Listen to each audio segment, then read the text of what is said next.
So, Evelyn, we've made it.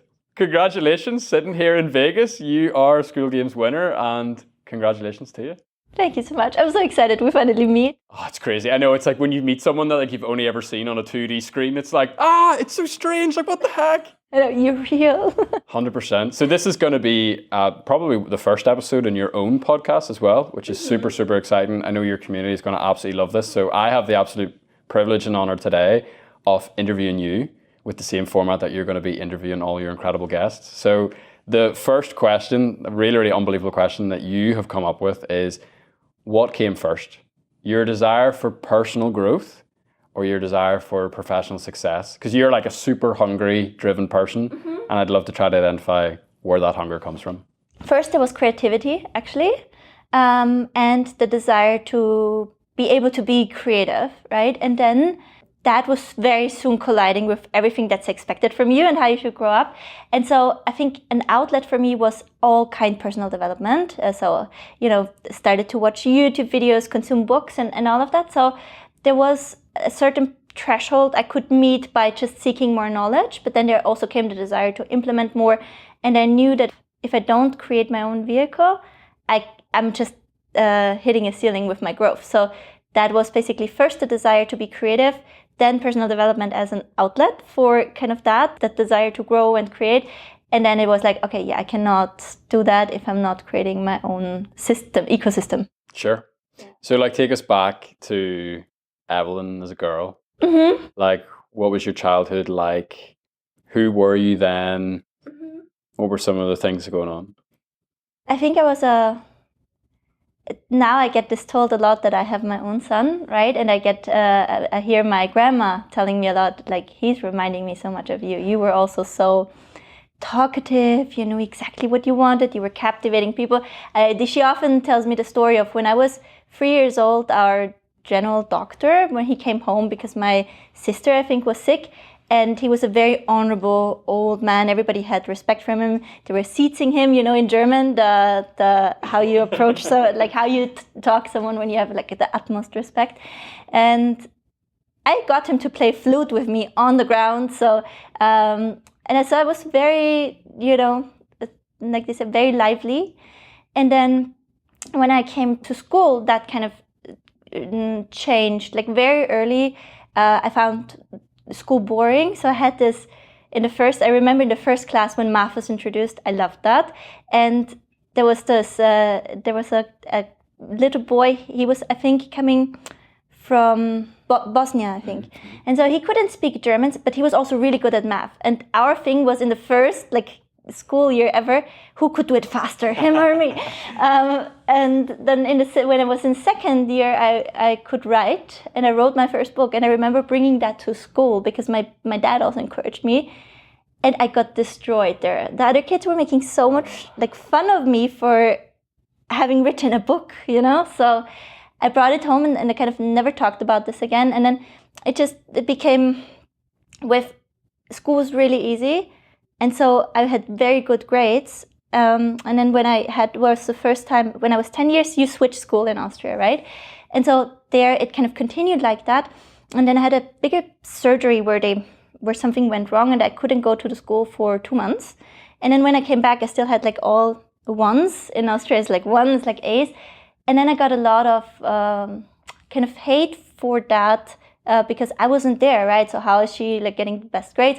And they also had a little bit of a messed up system where if you get all those good grades, you can take a few days off. So that was then a lot of jealousy involved, right? Because she already got so many days off. What the heck? Forget the 4-hour work week. It's you're the 4-hour school week. Yeah. And so I started to hide that a little bit. So I was purposely performing worse in tests, and so that I could not stand out so much. But I was kind of always really good with it. And when I was 14, I moved out from my home. So my mom had a BBT, and it was not the best environment at home. And so I decided that I want to move out, and I started to work as a waitress because that was the only thing where they would not officially have to hire you, and you could work at that young age. And I think that was the first time I started to make that connection between earning money is freedom, is security, right? And so I think that that's a huge driver for me. Is making money means freedom, means independence, means security, and I can provide for myself and the people I love, right, and that I care about. So that connection was made. And then, always had the love for writing. And I thought that I will actually work at the radio station and write for them because I made an internship there. And then they told me, no, that's not how you make money. You have to study something properly so you can finance your passion for writing. Studied law, didn't like it, had a back injury. And then I had the first online shop in our area was opening up, and they were looking for somebody to write product description. And at that time, I already had a fashion blog. So, I always was I was always wanting to do things and started projects. And I had this knowledge from SEO, content writing. I applied, I got the job. I was done faster than I thought. At that time, they were just breaking up with the agency, and I wrote a marketing concept and submitted it for them. And they were like, yeah. And then I never heard back from my boss. I was heartbroken, right? Because I was up all night and writing my thoughts and how I would do that because I had such a clear vision I hated that agency, and I was so glad when they were gone. And I sent it to him, and there was no response. And a few weeks later, he was like, what company was that where you sent that concept? This was actually really good. I was like, I sent that. And he's like, you sent that? Yeah. And then he was like, you want to do this? Yeah, I would love to do that. And he gave me the chance. And then that was the first time I could run Facebook ads, right? And so all that with the numbers again really clicked for me. Because it was like, you have to be creative for the creative. And you can have the numbers so you can measure how performant your creativity is, right? So now you link those two things together, like your drive for making money because that means security and being successful, and your creativity. So suddenly there's a measurement stick for your creativity, right? So how good is your creativity? And that really hooked me. Studied marketing, and then I started to be hired by my professors because the marketing was still very much offline, classical media driven, right? We were teaching you how to place classical advertisement. And I had that insight from online marketing. And so they hired me for projects, and that was when I started my company, so I can send them the invoices for the work that I did. And that's kind of how it started. Crazy. I mean, it's amazing to see how you start gathering all of the tools that you now use every single day in your business and every single day in your school community and the rest of your company. It's also interesting to me, most of the people that we've interviewed who are doing really well on school didn't enjoy real school. Mm-hmm. Do you know what I mean? Mm-hmm. And they had a bit of a conflict with it. Yeah. And it's very interesting that these kind of, school rejects, for lack of a better term, have gone on to become these educational good forces of influence in the online community. Absolutely. I was so bored in school. I was never there. I was the even when I graduated, I was the person with the most hours missing, and I think I was the second best graduate. So it was just so boring, Yeah. And I think that's the challenge, right? If you have people at different levels and different needs, and also for me, very soon it was clear, that's not practical. I'm really genuinely never going to need this. And even I was saying this a lot during my marketing studies, and now certain things as I'm growing my business coming back, and I'm like, now that actually makes sense to know that. But I believe that teaching people those concepts without putting them through the experience, it just goes right over your head, right? And I would say I'm not a dumb person or something, and I finished really strong in my studies as well. But unless you've needed this, you don't understand the practical importance of something, and so you don't have the emotion to the knowledge, right? So it's not practical. You can't do anything with it. You can only conceptualize it in retrospective. Yeah. And I think as well, what I see in the parts of the journey you've shared so far is that you experienced a lot of hardship and a lot of different types of hardship that really prepared you for just the brutal reality of the entrepreneurial journey and the brutal reality of being online. And anytime that you're doing anything of significance online, you will experience hate, you will experience highs. Even the story about your book that you wrote, and the rejection that comes with that. How many of us online have poured our heart and soul into something and then posted it out, and it's crickets, or someone says something mean about it or whatever. And then also, and you know, we don't have to talk about this if you don't want to, but like even with your mum, you know, experiencing that the highs and the lows that come with that disorder, and you had a front row seat to that at a young age. It's fascinating how I say this probably every single episode. Like nothing in your life is wasted. Like it all gets used for good later on. You know, everything gets used, and I think, for example, I think there must be an almost direct correlation between your willingness to face rejection and your success. I genuinely believe that, and the more you're willing to expose yourself to that, and the more you can see it as a part, it's almost like a currency. You're building up the pain check, and then you get to cash it in. And you know, even right now, right? I feel like it's worth the risk being rejected, because otherwise you never know, and you don't know what door eventually opens if you knock. So I believe that. And when you said with my mom, I believe that genuinely gave me the biggest superpower, which is when you have someone who's not necessarily stable, right? You become hyper vigilant and you become really empathetic in a sense that you're always gouging, whereas the person to a point where you start to feel them as though it was your own feelings. And when it comes to, for example, writing copy, creating offers, emphasizing with my client, I think this experience really gave me a superpower in that regard, because I can feel what the consumer feels. I can feel what they need to hear. I can sit in that feeling and in the pain, and I just have a knowing of, okay, this is what it must feel like. And that's because I was raised like that, and I had it so early.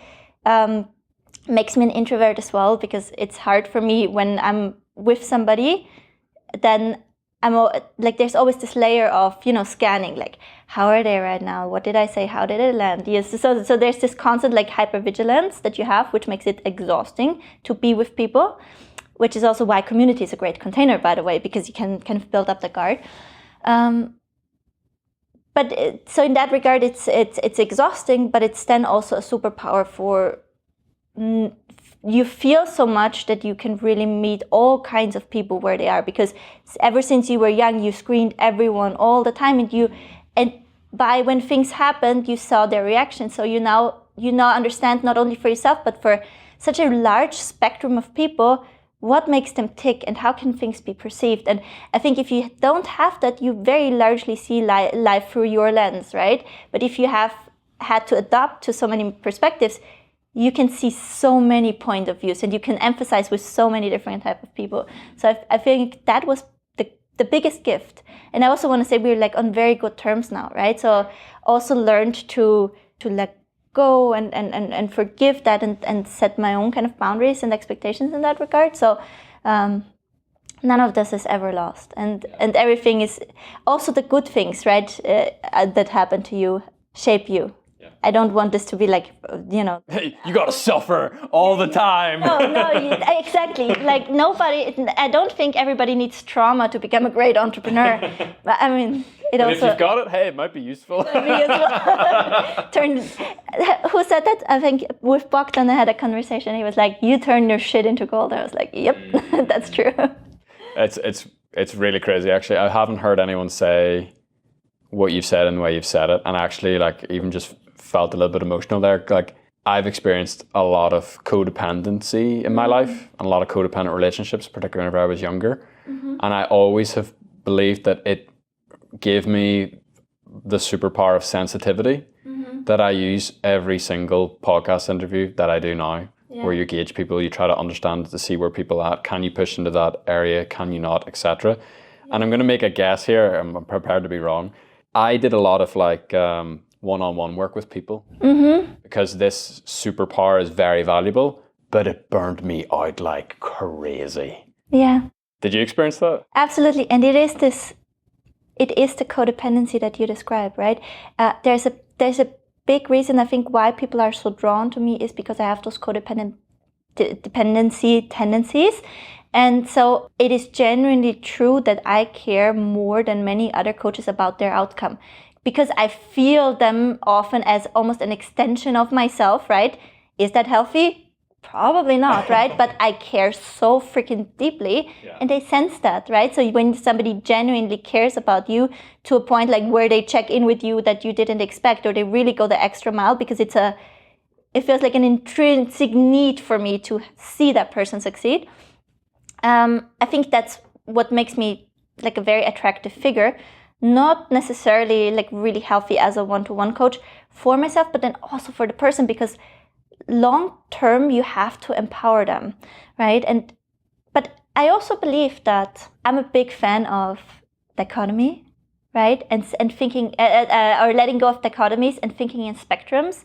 So I believe that when you know that what you're working with, right, and you also know what you potentially create, you can choose to say, okay, I am overextending and I am giving more right now, because I can really feel that if I'm not setting that hard boundary right now, I get that person to a different place.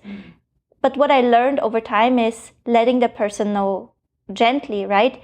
So, I shouldn't be doing this right now, because ultimately we need you to be able to do that. I had this very recently with a strategic partner. It was a really beautiful story. Somebody who has been with me since 2020, right? And I helped her build a really successful membership in the German-speaking market. She was at 10K monthly recurring revenue, and then she was thinking it doesn't grow fast enough, so she killed it and went to high ticket, right? So we lost a little bit touch, not from any perspective other than I was like, I can't massively help you with high ticket because it's not my wheelhouse. I will never think in those strategies. They will, or how can I say it? High ticket is almost for me the logical consequence of you have amassed so many people now that you help, and you're in such demand that you can really cherry pick the people that for them it's not a high ticket. For them it's a smaller expense, right now. And because they have so many things in place, a small effort from you can be a big leverage for them because there is so much substance to work with. So that is the form of high ticket that I start to consider maybe opening up. Because I also see if you completely gate, there's a ceiling to how much you can help people. And there are people that are just at the stage, they don't consume a course anymore. I don't consume courses anymore, right? Because I don't have the capacity, but I book a done-for-you service or I book a VIP day because I'm like, for me, that's worth it. I can easily afford it and it makes the most sense for me. So I recognize now I have built this audience and there's this chunk that needs it. Other than that, I don't know how to succeed with selling cold traffic, anyone a high ticket. The high ticket relationship, there's a much higher level of expectation that comes along with that. Yeah. And if you are someone who cares extremely deeply about your high ticket people, then you're going to give a lot off yourself. And that might run into some issues with boundaries, overextending yourself, etc. That's the first thing. And you were the first person that I really heard say that clearly, where it's like, high ticket, it requires so much from you as the creator, as the entrepreneur. Yeah. Whereas low ticket, you're able to serve lots more people with better boundaries. That's the first bit. The second bit is that, have you ever seen that meme where it's like the difference between a $50 client and like a 500K client? Yeah. I feel like it's so true, where it's like the $50 client is like, hey, just following up, has this been done yet? Like, I'm really nervous that this isn't going to work out. Like, and it's this big long message. And then it's like the second one is just kind of like, oh, thanks very much, the invoice has been paid.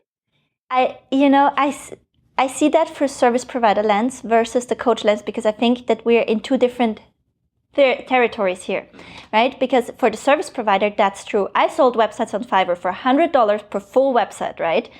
Did that while I was pregnant. It was madness. And the clients that were paying more, like outside of that, I have charged 4,000 euros for the very same website, right? Or, not significantly more work. And yes, that was true, right? But I believe that with high ticket, when done right, you are not selling that to a pain in the ass, client, because you understand that high ticket is for a certain type of person, the one that can afford your service with ease, right. And where your service for this reasonable price is completely justified. If I was now paying a coach, I don't know, for one-to-one session a week, that would be $250 or up to $500 for that session with that specific person, right?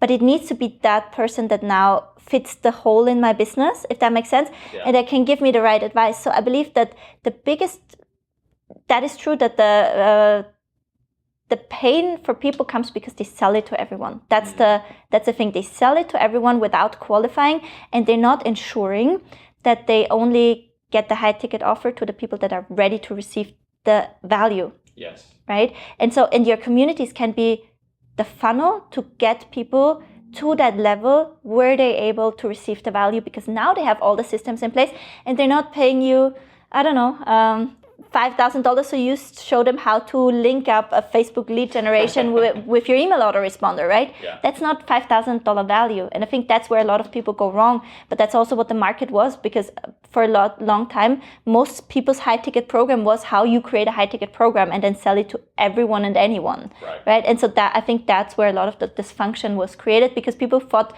they could shortcut their way, when it's really, you have to first build your brand, build your methodologies, make your own market, put yourself in demand, and then you sell a high ticket. But people were just saying, there are people charging thousands of dollars for their package, and they were like, yeah, I can also do that, without seeing that full evolution of the coach and their offer suite and their experience.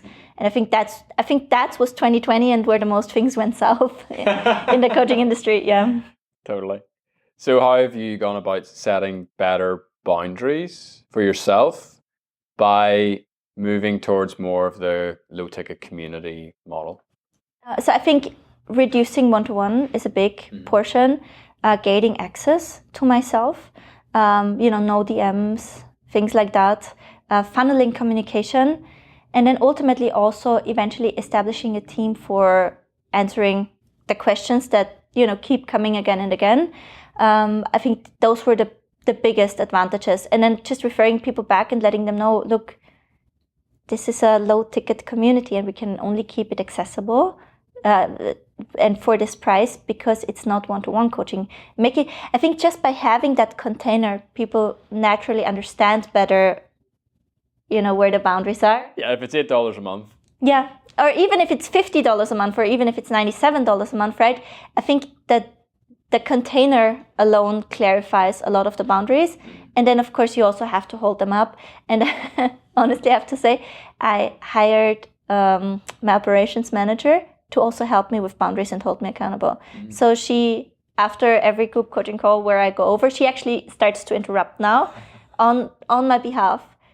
And I realized that it's a fairness question. So what I really love about my operational manager is she's a black and white person, right? So we're complementary in that regard. And I think you should, although it's often painful, hire people that are complementary, right? And that think like completely different than you, and that have completely different skill sets as you. And so she made me really understand that when I'm in the coaching call and there's a person that's needier or pushier than somebody else, and I give them more of my attention, how unfair that is to everyone else. And that was a point of view that I didn't see. It's like if you would have multiple children and there's one that is particularly needy, does that justify your other children not getting the same kind of love and attention? Right. It doesn't, right? So, and you also don't do that child a favor. So that is the thing that I was missing, was the point of view of, while you're over delivering for this person, and you can do it at your cost. She was like, I don't mind, right? If you want to destroy your mental health, fine, go with it. But it's not fair what you do to others. And that was the first time it clicked for me. I was like, yeah, you're right. She used your own empathy against you. Yeah. She knew exactly what button to push. Yeah. And that's why I pay her the big bucks. But it is so true, like, I'll be honest, Mark's sitting behind the cameras here, like, a mistake that I've even fallen into the last year is hiring people who are really similar to me and complementary to me, and who are really creative and really fast action based. And we were reviewing stuff recently, and it's like, bro, we need like more like boring people in this business who are like operational implementation, like are going to see things through all the way to the end. But it's somehow against your natural intuition to do that. So I love that feedback. I think that we're seeking the entrepreneurial types, right? And I'm very much a person like move fast, break things. What's really difficult to find is, it's actually not difficult to find, but you just have to be clear on what you want. I need the people that are like checklists and that are like, but the last time we said this and now we're doing that, so can we please clarify how that was meant? So move slow and fix things. Yeah, and that also remind you of, hey, there's a for you boring project that you abandoned, but we need that here. And yeah, I think that is a really, really good addition. I also think, like, for the longest time I was like, I need to change, right? I need to figure this out. I need to get better. But it's actually just, I need to just create enough weight on the other side that kind of pulls me back in. And the only thing that I need to be mindful of is when I'm asking for the feedback and I'm asking for the critique, and often I receive it, I then sometimes can feel about this, like, I hate my business. Like, this sucks. I want to run away. Because I feel like I'm doing it wrong. But, when you build something, it's like this constant feedback loop, right? It's like, this needs to be fixed. Because I'm like, if I was doing it right, why are we fixing things all day? And why am I like all day, like, this is not working, this is broken, you need to finally do this. But no, that's actually what building a business looks like. Right. Like, all the time, right? So I think just normalizing that. And then again, like with the rejection, saying, that's not personal. That's just the nature of how this what this looks like, right? Yeah. And not making it about me story. I think that is really, really helpful. Yeah, and I mean, and that's a great thing that Alex Hormozi always talks about is that's why people fail in business, because they don't stick with it long enough for the like continuous iterative improvement cycle to take place. They're like, I want to run away from it, and then they run away from it, and then they just are faced with the same thing. Do you know what I mean? It's like you have to go through that journey, otherwise you're going to be wandering around the wilderness for 40 years. Do you know what I mean? Yeah. So when did low ticket, like, did you have like a big breakthrough moment where you're like, low ticket communities is going to work for me. This is the thing that I was looking for. Yes, I'm going to go all in on it, etc., etc., etc. I was finishing studies and then I changed the job, and I was working as head of marketing and then later e-commerce for a wholesale company. Then I acquired Amazon as a customer, and I noticed like they have a little error in their ordering system where they would order end-of-life products for a very high price. And so I was telling that to my boss, and I was like, we can ask people for sending us their stock data to find end-of-life products, then they will order it, and then we can send that to them with a really great markup. And he was not interested in that, so I went to my neighbor, who was like a rich guy for me. Like, back then he was like, you have the money, I have the idea, this is what it looks like, can we do that? And he was interested in doing that. So we did that, and it grew from 0 to 12 million in turnover in 9 months. And then Amazon was like, yeah, that's too expensive. And from one day to the other, cut the ropes. Oh, man. And I knew that this will happen, but I also was not, I just was not prepared for so quick. And I've hired a few friends. And my back then long-term relationship, almost a decade, broke apart during that process, right? So now in retrospect, it all makes sense. Yeah. But in that moment, I was like a huge identity loss. And so I was like, I take my payout, because I had earned well during that time. And I'm going to figure like life out, and I'm going to travel. And then I traveled to Sziget Festival in Budapest. And that's when I met my husband. Come on, man. If we could turn the cameras around, I would show you. And so, we were just casually like starting to date and saying, we're trying to figure this out. I was visiting him in Canada. We tried to build up an ad agency, because that was also what has worked before.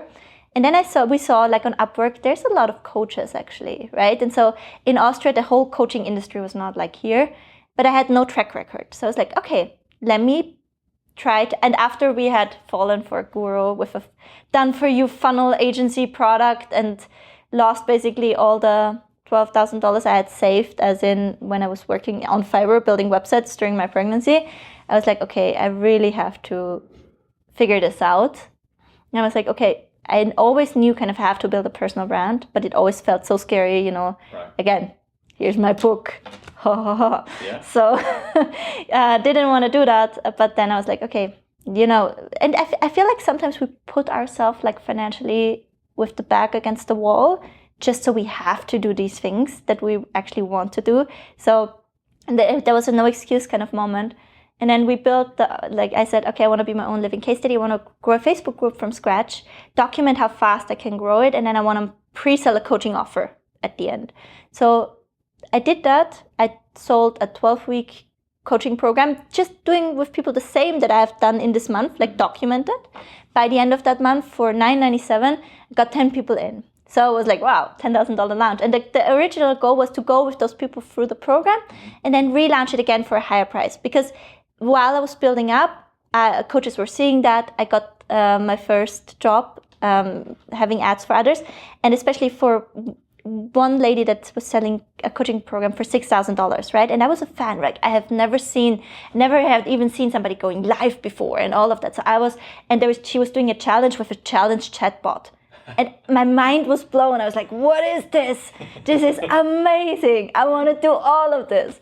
And so, my thing was like, yes, I'm going to relaunch and I'm going to sell that. And she was also like really pretty, right? It was this whole girl boss thing. And I was like, I'm a girl boss now. I was so infatuated with that idea. I was so on fire.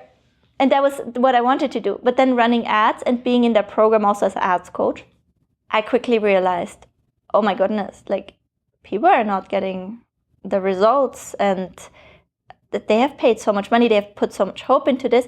And then when I was delivering for my own people, my most successful student, Laura Bull, she's now, we actually now started to do a profit share kind of together.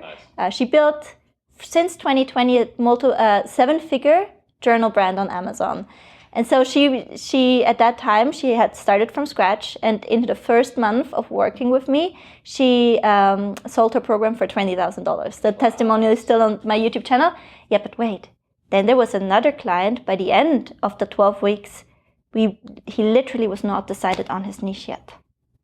I couldn't get him to do it, right? And so I kept working for him, and eventually after a half year of coaching and doing a lot of things for him, he had recouped his full investment and made like 1,500 euros profit. But if you look at all the work, I was like, something's wrong here, because I did the very same thing with both people, right? So there must be more to it than me being a good coach, right? If that makes sense. Yeah. And I was like, I cannot force him to make that decision. I cannot go home right when he's canceled another call on me, and pull him out of his bed and be like, we're working now. So I very much saw my own limitations during that process, and I saw what happens kind of behind the scenes of that high ticket program, and all of that mortified me. And I was like, with that in conjunction with my own experience of losing so much money, I was like, I don't know if high ticket it is. But I still was so, when I'm committed to something, I'm committed. And I had my first Facebook ads bootcamp, like also challenge style kind of launch. It was going so well during that. And on the last day when I was pitched, I was already feeling like, I don't want to do this. I wanted to pitch it for $1,997, so $2,000, right? Something's not right. And then in that moment when I wanted to pitch, my connection actually broke. So it was really, that's why I say it's unbelievable. But in that moment, I even lost the connection. And I was like, okay, I think this is a sign. And then I was like, okay, I'm actually not pitching something. I'm just selling the bootcamp recordings. And I was selling it for $97, and I think I had 15 sales or something. That was still like great for me. And then I was like, okay, I don't think I can do any of this. And then I remembered the first thing that I bought online after I came out on the other end of Amazon was Cat House Facebook ads that convert. And that was a membership. And I was like, what if I did a membership? And then that was, okay, actually, I should be doing low ticket. That's when it was set in stone, and I was like, yeah, I'm a low ticket coach. And then the first breakthrough was after I decided in August. In September, I officially launched my membership. And I had over 2,000 people on my email list, or in my Facebook group, and I think 1,500 on my email list. I hope that that's correct, around those lines. I got 9 people in my membership. That's not a lot, right?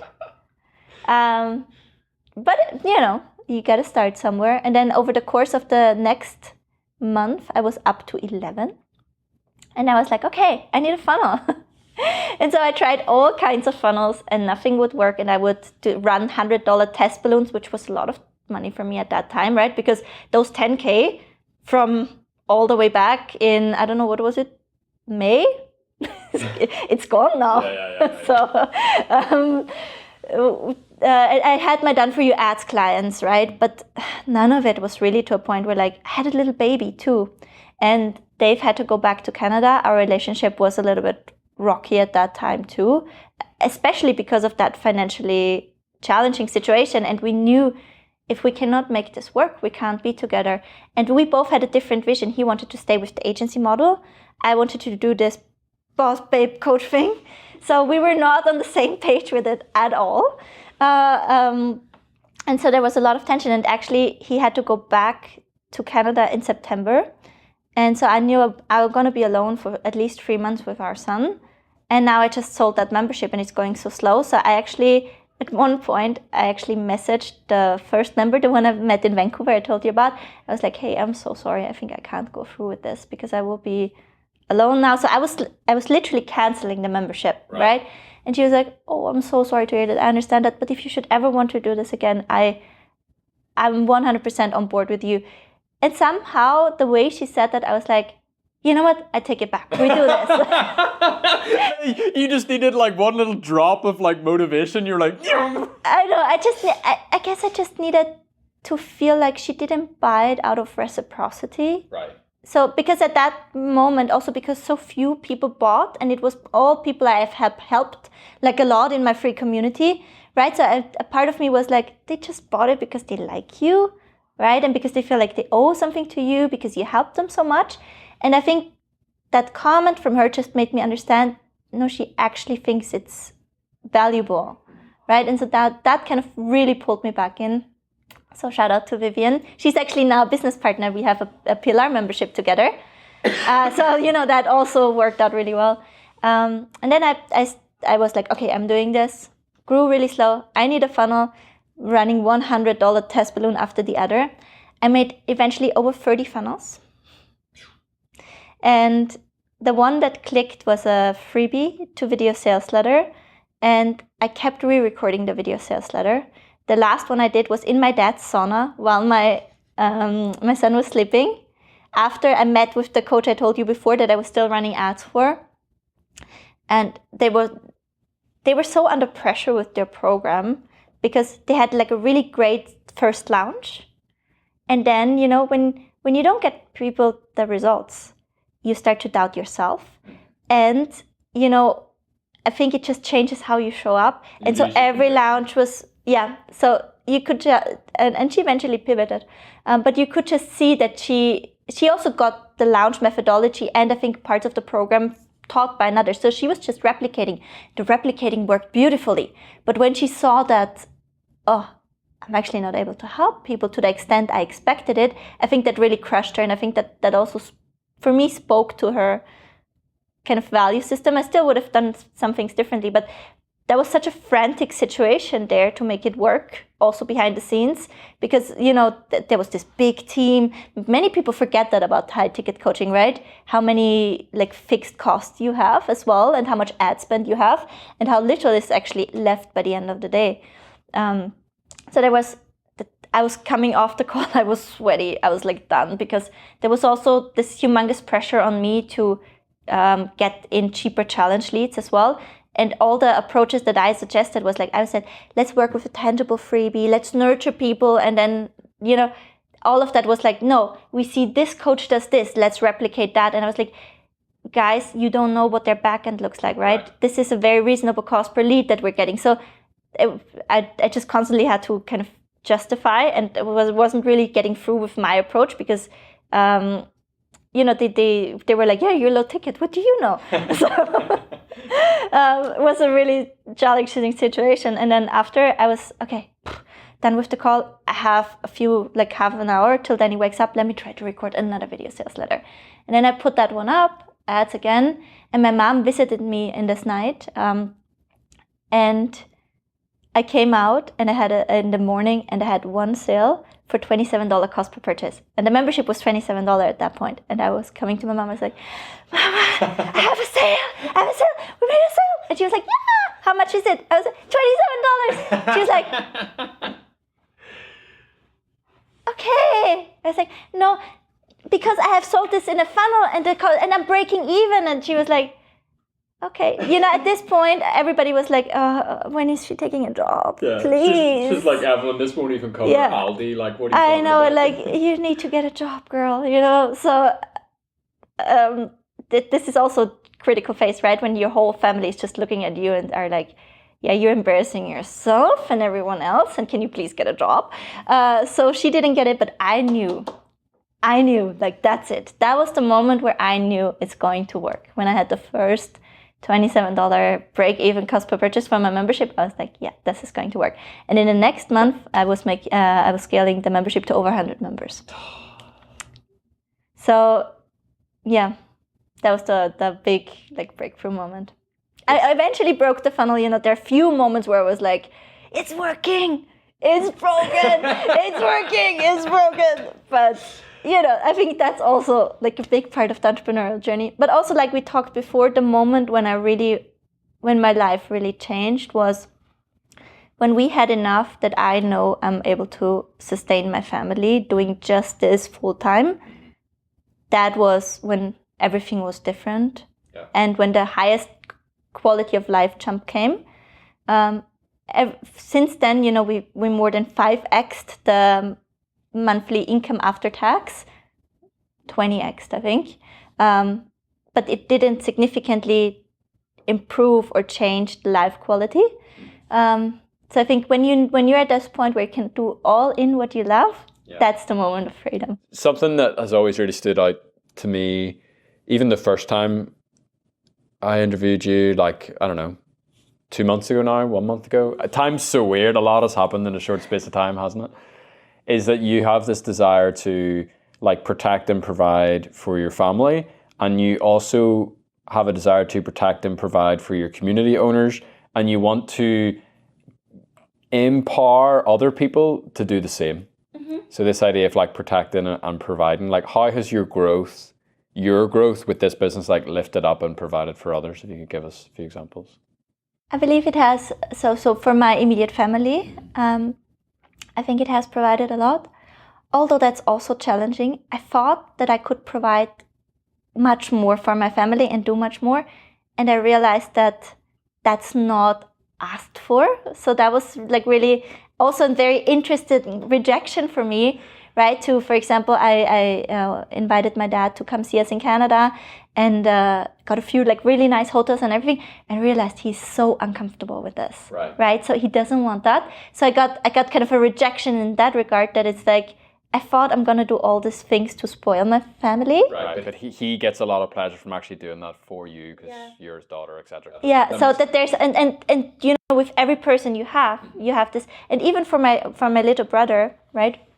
I contributed something to his wedding, and then I wanted to give more, and he was like, thank you, but thank you, so it was like, I don't want to feel like guilty for that, and this is, so that was really interesting because I thought that would be received better, but it wasn't. And I think how I'm providing for others at the moment, interestingly enough, I think I provide a lot of permission to go after those things in your unique way. So I think that's one of the things, inspiration in that regard as well. And I do believe that the tools, the strategies, of course, right? So we have many membership owners that are full-time right now. And where we talked about, please go on my Instagram, check, like it's really changing people's lives to be able to do that. And I think I also provide kind of the space, like a safe haven for people. I think a lot of people especially that got burned in the business coaching, industry before, right? So on school is kind of a little bit of a different setup because we have a lot of YouTubers, right? So we have a broad mix of people and communities. So I'm really interested because it's so different from my bubble where I'm coming from. In my bubble where I'm coming from, so many people have been burned before, and then they come in the Coach Growth Hub and they come into my world and they feel like the first time this is a safe space. I'm not getting upsold into something big, and I can hang out here. I can move at my own pace. So I think that, or at my own speed. I think that that's also something that I was able to provide for others. And I hope that, I'm not sure if that's providing. I think there is people who don't necessarily want to lead, but they stand up when they see that there's the need and that there are things not going in the right direction. And I believe that that's what I've done in the industry. I don't need all the attention. If you look at other people in my industry that are very polarizing, right, that are riding the dividing wave, I'm not that at all. I'm not seeking controversy or anything, but I also see the need for certain things to really be said. And I think that I'm stepping up like that. And with that, I'm also empowering others to do the same for their respected fields. Right. And I believe that that has a trickle effect. That and making their knowledge so accessible, creating communities, it impacts so many lives because everybody you touch, right, with that knowledge, they have families. And I think that when just one part of the system heals itself and improves itself and grows, it uplifts everyone else who's ready to grow. Right? So I think the best thing you can do for yourself is and for the whole system is to grow and kind of role model that. Yeah. And actually, I think a really good example of that, like I basically think what you've just described is defined as leadership, right? I find it hard to receive that because of course you do, but that's fine. I'm going to say I don't want to be like pedestal because I'm also figuring a lot of things out. But a good example of this is, you went live recently and I think you did like a financial breakdown of like how much money you actually make after tax, after ad spend, after operations, And so there's an example of like leadership that then for the people who see that also have their own communities, I'm going to do this for my industry. I'm a crypto guy. I'm going to actually break down how much that is. And it just provides, it heals that part of the system where everyone wants to pretend that they're making way more money than they really actually are. Yeah. And that leadership can then ripple across lots of different industries just because you did it for yourself, for your specific niche, for your specific community. So I think that's a really good example of it. Thank you so much for talking about that and sharing that. I think that is a good example for standing up when you think like something is going wrong. And interestingly enough, I got critique from that for that. So I got a lot of love from many people, but I got critique from other coaches that some were like ridiculing how little profit I make, and they were like, yeah, so you should be doing more organic marketing because then your profits would be higher. Without kind of sharing their own profits. And I think that why I still want to do it is because, how can I say this that it doesn't come across rude? How can you be so out of touch that 600,000 euros a year after tax you think is not a lot of money? Right. There are people in our industry saying things to others like, if I was only making 50,000 a month, I would be ashamed. Right. Like, how can you be so out of touch? How can you be so condescending? And I believe it was the same. I could have gone for the first place in the school game, right? I don't know. Hamza, I think, can never be underestimated, and he probably had a lot of aces up his sleeve. I don't know what he would have done if I would have done that. I'm not trying to say if I would have changed the strategy, I would have won, but I had a lot of people, including you. Including me! Dave, I don't know if you know this, I sent Evelyn a message like towards the end of the school games, and I was like, Evelyn, like, do a 999 offer, like, you've got this, like, like, pump it up, and it was like one of the most humbling experiences of like, definitely the last year, where, like, I felt like you just, like, put a dagger in my heart, just went, no, I would never do that because it's against my values, and I was like, Oh my goodness. I couldn't do that because, it was a low ticket person. It was because I wanted to. So I got a lot of messages, and after I reflected about this, I have now built market for myself, and I am reaching enough individuals that have memberships that make 20,000, 30,000, 50,000 a month, right? As you said earlier, you can cherry pick, and high ticket for them wouldn't even be. It would be like $100. Exactly. If somebody has a membership and it makes $20,000 a month for recurring revenue, and I had actually multiple people like that reaching out to me and be like, can I have you as a one-to-one coach? I know you don't do one-to-one. And I was like, no, I don't do one-to-one. Sorry. But now I recognize like there are enough people like that out there, contrary to my belief, right? Yes. But I really want to stress this. I love how you flip the industry on the head, where it's like most people will go for high ticket first, get the cash flow in, and then, but you're like, no. Like, develop your value, build out your assets, prove yourself to the marketplace, get people results at $8 a month, and then you're qualified to go for the high ticket. And you are also, I think many people that go high ticket first, they completely overestimate how capable they are. You have to serve hundreds, thousands of people with the same problem to understand the problem in enough nuance to really help every person. When I've been helping thousands of people with their Facebook ads across different niches, coaching niches, different offers for 3 years now, the amount of pattern recognition I have now from the amount of data I've seen, now I feel qualified to charge a high ticket. And I don't believe that anybody who has even ran ads for multiple high ticket clients for low ticket offers has a similar amount of experience. And that's my unique asset that I have built. And nobody, can replicate that, because first work with thousands of people and see this amount of offers, see this amount of ad accounts, turn the amount of offers around like I did, right? And then we talk again, because I think there's so much, in every single problem you solve, there's so much depth and nuance, and there's such a different spectrum across the different people, niches, etc. And only if you have experienced that in depth, I think you're a really capable coach. And I'm still learning every single day from every single offer. So I believe that that's why people greatly overestimate themselves. And also people that sell high ticket coaching programs that are actually structured like memberships, right? So you get one weekly group coaching call, you have the pre-recorded recordings.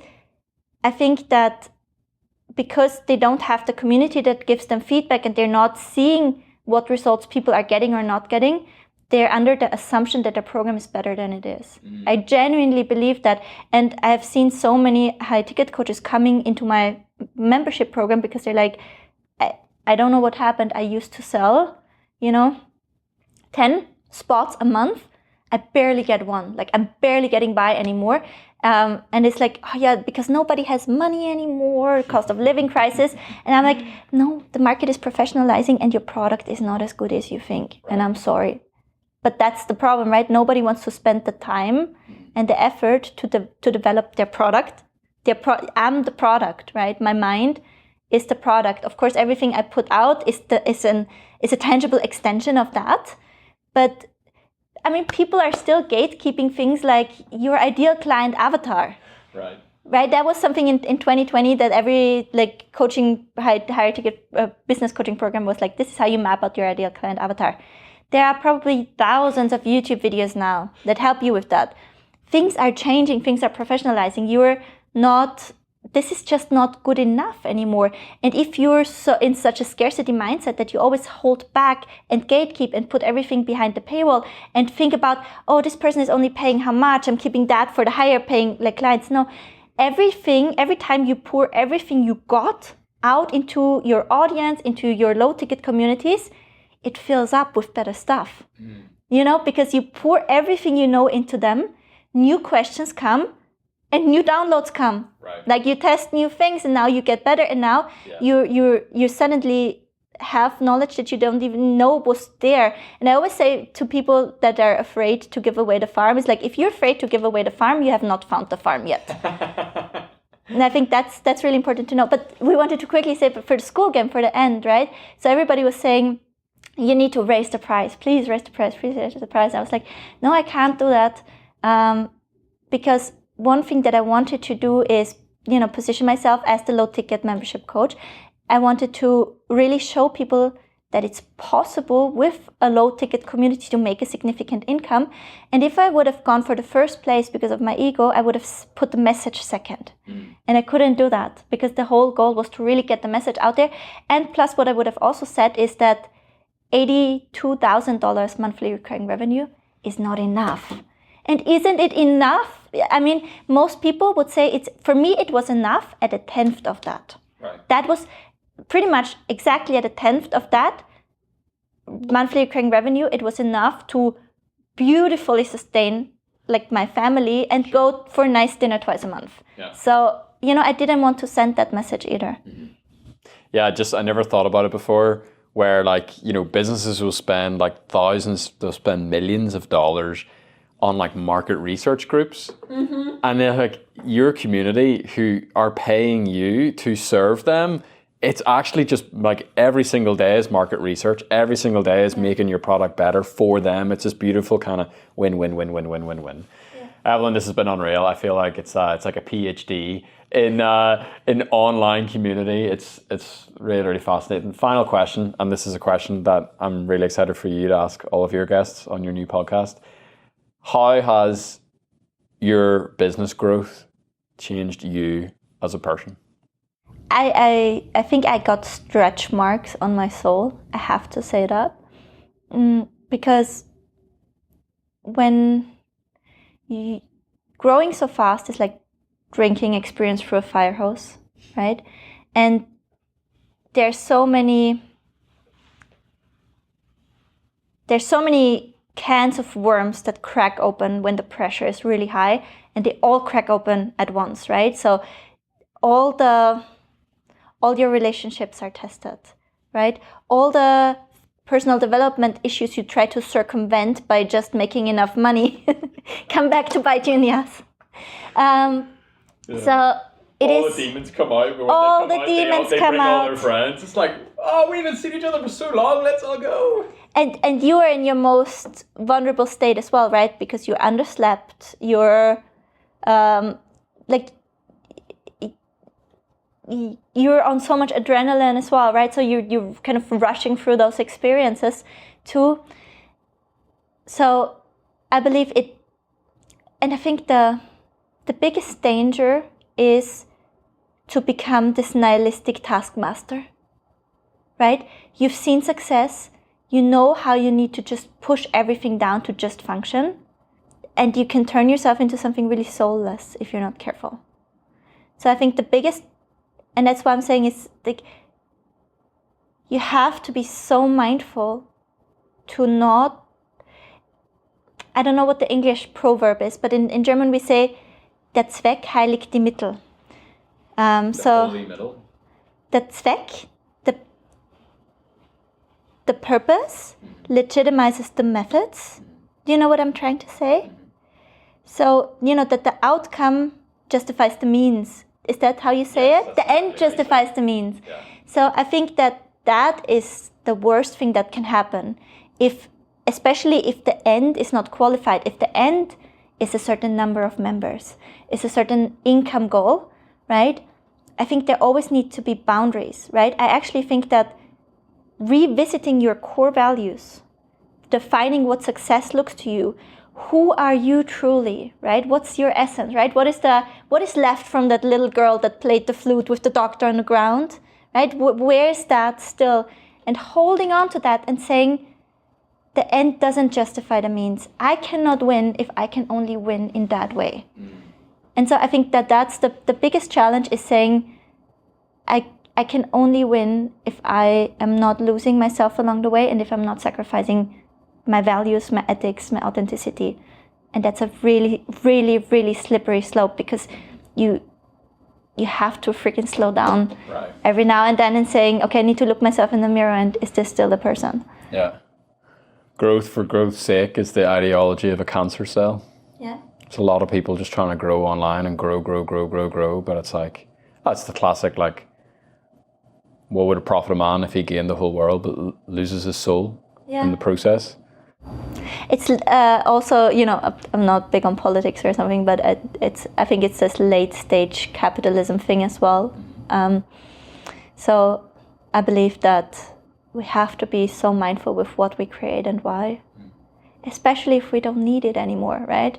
Once we have that financial freedom that we can choose to create whatever the fuck we want, why not contribute? On the way here, I was listening to a podcast, and I wish I could remember who said it, but it's like he said something along the lines of your life is about first finding your gift and then giving it away till the end. I believe, you know, I found my gift and now I'm giving it away till the end, and that feels like the thing we should be doing. Evelyn, thank you so much for your time. Really appreciate it. Thank you so much.